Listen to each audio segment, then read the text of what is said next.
Okay, so today's story, we are going back into the Old Testament, so way before Jesus was born. We're going to start with God's people who were doing what they did a lot and what we still do a lot. They were complaining and moaning and giving off. When they're complaining and moaning, now people who are looking at each other, I can see you all looking at each other, so, you know, nobody else sees you, but I see you. But they were complaining and moaning to God about what he'd done. This is what they said. We want a king. We want what everybody else has around us. All these other nations and countries have a king. They've got a leader and a military leader and leads them to victories. And we don't have that, and we want that now. And that's what they said to God. Now, God knew that giving them a king wouldn't mean that they would always win.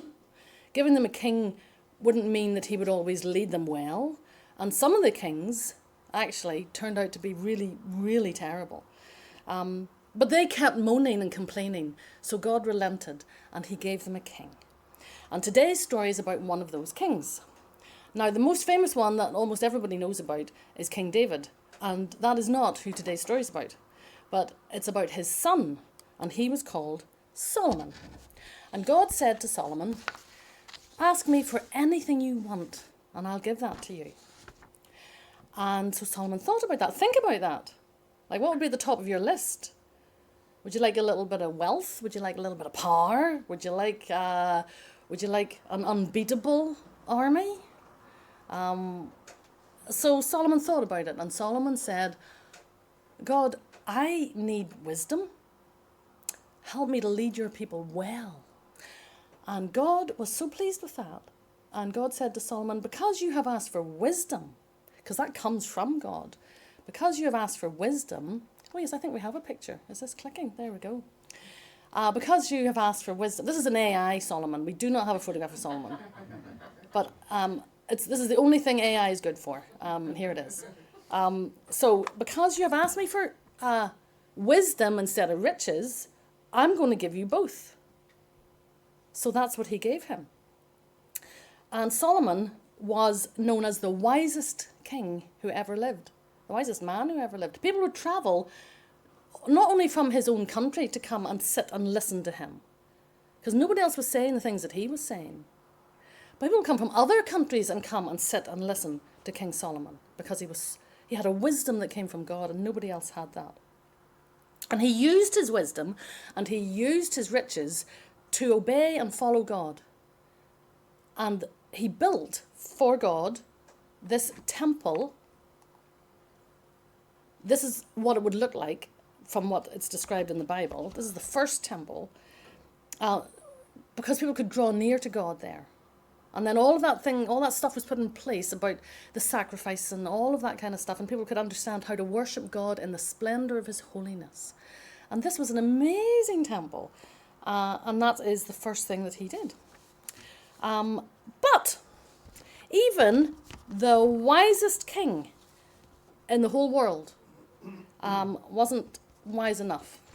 And even the richest man in the whole world couldn't afford what he needed the most. Because even Solomon, with all the wealth, limitless, and with all the wisdom given from God, he still had this war within himself called sin. And his heart, just like ours, wandered away from God. And his life changed. And not only did his life change, but eventually his whole great kingdom just crumbled and was defeated by enemy nations and was divided up by enemy nations. And even this temple was one day completely destroyed by an invading army. And even one day, Solomon died and wasn't there anymore and wasn't their king anymore. But God was still completely in control. And all of his plan and all of his purpose and all of his promise were still in place, because many years later, a greater king than Solomon was coming. And he would be wiser than Solomon, and he would be richer than Solomon, and he would be stronger than Solomon. And when he came, he would not be born into a palace, but before he died, he would wear a crown. There we are. He would wear a crown, but one made of thorns. Now this king, Jesus, would be all the wisdom of God.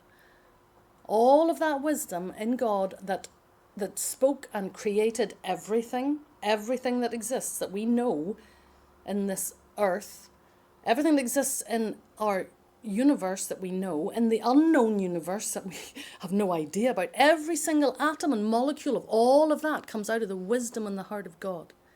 And all of that belongs to Jesus.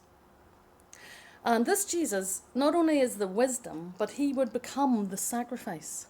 This king would become the sacrifice that would defeat our greatest enemy, sin, that separates us from God and leads us to death. And do you know how we know for sure that this king can do that? Because after he died, he rose again. He came back from the dead. And he, as the king, can take away God's anger and judgment against our sinfulness, bearing it on the cross. He can take all of our sin, all of our shame, all of our guilt, our death. He can take it all and forgive us. He can wash us clean and make us new. And when we come to him and put all of our hope and all of our faith and all of our trust in him, he gives us his spirit, the spirit of the king, here within us and among us. And this king will never leave us. This king will never abandon us, and this king will never die. And one day, this king will return as king. And somehow, don't ask me how, but I'm sure it's something to do with the cloud, somehow everyone is going to see that. Everyone at the same time is going to see King Jesus return. And everyone is going to get down on their knees before this almighty king. He's going to come and wind up the history of mankind, and he will judge.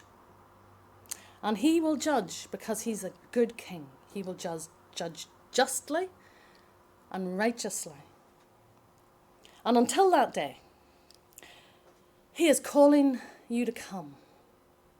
Right now, even in this story, he's calling you to come to him and to turn away from all of that darkness and brokenness and wickedness that we all have inside of us, and turn to him. Only this king can forgive us. So come to Jesus. Come to the King of Glory, and let us love him and let us follow him. The end.